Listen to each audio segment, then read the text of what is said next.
Hello students, I am Sushma Kataria from Surya School Bhiwadi, and today in this video we will discuss about the next portion of advertisement. As you know that in our previous video we have discussed about the advertisement for situation wanted and situation vacant. So in this video we will discuss about the advertisement for sale. Clear? For sale and to let.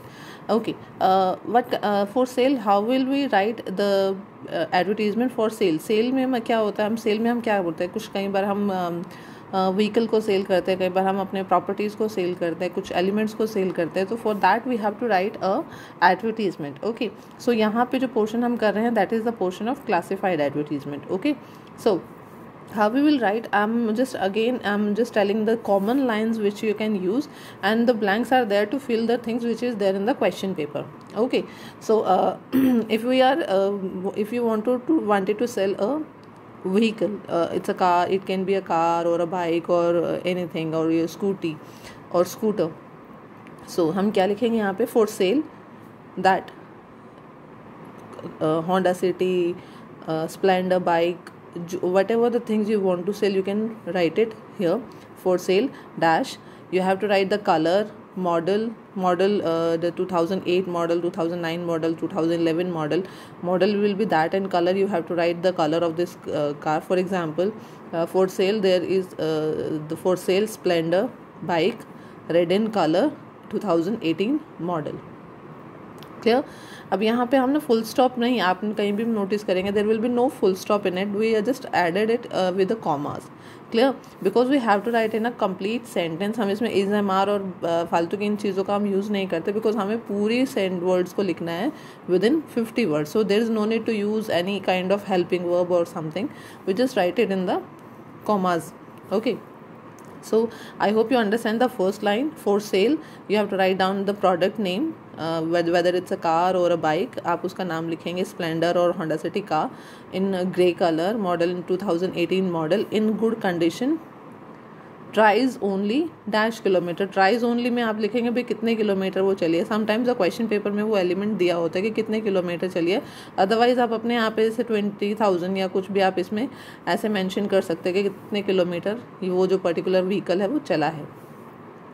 With new seat covers. अब इसमें क्या करेंगे हम, maximum इसमें important चीज़ क्या है, we have to show the quality, we have to show the good qualities of the bike, and we have to attract the purchaser by the words. Clear. So उसमें हमें क्या करना है, we have to tell the good elements, what kind of things were there. आप इसमें एक और element add कर सकते हो कि the condition is very good in all the documents are properly verified and checked out by the authority. You can add this line also. In petrol, diesel, expected price. I just write in a very common things which you can revise, and these kind of things will always be there in any kind of for sale advertisement if you are selling any kind of vehicle, whether it's a bike or a car. Okay, so petrol, diesel, expected price, आप अपनी expected price लिखेंगे, और अगर नहीं भी है तो आप ये लिख सकते हैं कि प्राइस स्लाइटली नेगोशिएबल. इससे क्या हो जाएगा कि अगर मान लीजिए कई बार क्या होता है कि हम एक्सपेक्टेड प्राइस जो है वो हम अगर लिख देते हैं तो sometimes the purchaser will not be there, तो आप इसमें यहाँ पे एक्सपेक्टेड प्राइस की जगह लिख सकते हो the price is negotiable. Clear. And contact to me between 9 to 10. अब यहाँ पे ये वाली लाइन भी आप अपनी मर्जी से डाल सकते हैं. If you want to give then you can, और अदरवाइज नो तो there is no need to. So आपको कॉन्टेक्ट करने के लिए 9 to 2 बजे, 9 से 2 बजे तक यहाँ पे अपने नेम एंड कॉन्टैक्ट नंबर डाल देंगे. Again I am telling it, for sale there is a bike. Clear. Colour बता देंगे, उसका मॉडल बता देंगे, then the condition of tyres only, वो कितने किलोमीटर चलिए, you have to write it that with new seat covers. अब इसमें एक और लाइन आप ऐड कर सकते हैं, the all the documents are verified by the government and the authorities. It is in the petrol और डीजल, एक्सपेक्टेड प्राइस और price is negotiable, please contact to me. यहाँ पे अपना नेम एंड कॉन्टैक्ट ना. I hope you will understand how will write to sell. अब यहीं पे अगर हमारा आ जाता है for any kind of property और फ्लैट और प्लॉट, कुछ भी ऐसा अगर है तो उसको कैसे लिखेंगे. इसमें हम लिखेंगे अवेलेबल, जैसे हमने यहाँ पे लिखा था फॉर सेल. क्लियर. लेकिन हम यहाँ पे लिखेंगे available flat number. That means we have to write the complete address. उस पर्टिकुलर फ्लैट का जो भी आप सेल करना चाहते हैं, कौन सी सोसाइटी में है, कौन सी कॉलोनी में है, क्या है, वो पूरा प्लॉट नंबर और वो सारा एड्रेस यहाँ पे लिखेंगे. Available dash for sale with 2 bedroom having attached bathroom. मतलब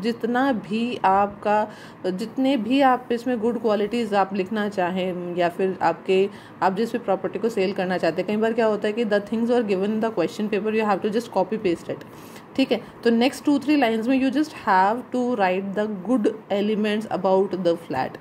फॉर एग्जाम्पल मैंने जैसे लिखा है car parking is available, park facing है, बेस्ट लोकेशन है, 24 आवर पावर बैकअप है, लो मेंटेनेंस चार्जेस हैं एंड रीजनेबल प्राइस है। Clear? So these are the things you can write if you are if you want to sell a flat. Clear? So ये चीज़ें for further details you can contact. Okay so यहाँ पे हम जैसे reasonable prizes है, ये भी आप यहाँ पे लिख सकते हो on reasonable price. Clear? So this is the way you can write your advertisement. Okay so यहाँ पे ये आपने व्हीकल को बेचेंगे ऐसे, उसमें भी हम क्या करेंगे, एक्चुअली हमारा मेन पर्पस एडवर्टीजमेंट में क्या होना चाहिए, we have to show the good qualities whatever we want to sell. Actually we with the words we have to make it attractive. Clear?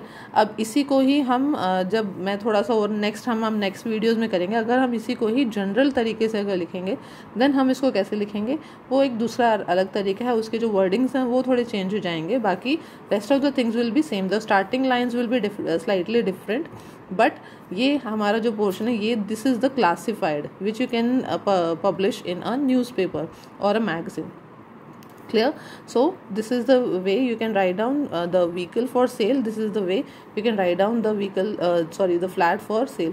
अब इसी में ही हम अगर आ जाता है टू लेट। टू लेट मतलब होता है किराए के लिए, ठीक है। तो जैसे हमने यहाँ पे लिखा है फॉर सेल, तो हम यहाँ पे आप सीधा लिख देंगे to let, it's will be capital letter, ठीक है। इट्स यहाँ पे फॉर सेल की बजाय इसकी जगह पे आपका क्या आ जाएगा, टू लेट। अब यहाँ पे अवेलेबल आ जाएगा, अवेलेबल यहाँ पे आ जाएगा available rent on rent basis, ठीक है, available a flat on rent basis. फिर यहाँ पे अगेन एड्रेस, फिर ये सारा element will be the same, 2 bedrooms and this and that, वो पूरा एलिमेंट बिल्कुल यहाँ तक आ जाएगा। अब यहाँ पे जो ये चार्जेस वाला है, ये लो मेंटेनेंस चार्जेस, ये हम क्योंकि low maintenance will not paid by the renter, it will paid by the owner, तो यहाँ पे हम ये नहीं लिखेंगे, इसकी जगह पे हम इस लाइन की जगह पे low maintenance charges and reasonable prices की जगह पे हम यहाँ लिख देंगे द रेंट एक्सपेक्टेड। क्लियर? मतलब इस पूरी लाइन की जगह पे हमारा क्या लिखा जाएगा, rent expected. Clear?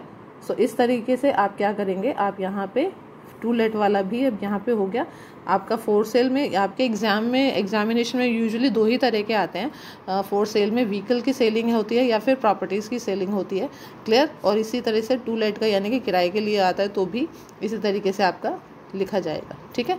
To late में अगेन बता रही हूँ, यहाँ पे आपका available for on rent basis आपका सिर्फ ऐड हो जाएगा, यहाँ पे अवेलेबल फॉर सेल आ जाएगा, available a flat on rent basis. Clear? यहाँ पे फिर अगेन वो सेम यहाँ तक आ जाएगा। फिर उसमें यहाँ पे जो लो प्राइजेज एंड चार्जेस हैं एंड रिजनेबल प्राइजेज वाला जो पोर्शन है, इसकी जगह पे आप लिखेंगे rent expected. Clear? I hope you are clearly understand how to write the advertisement for sale and to let. Thank you.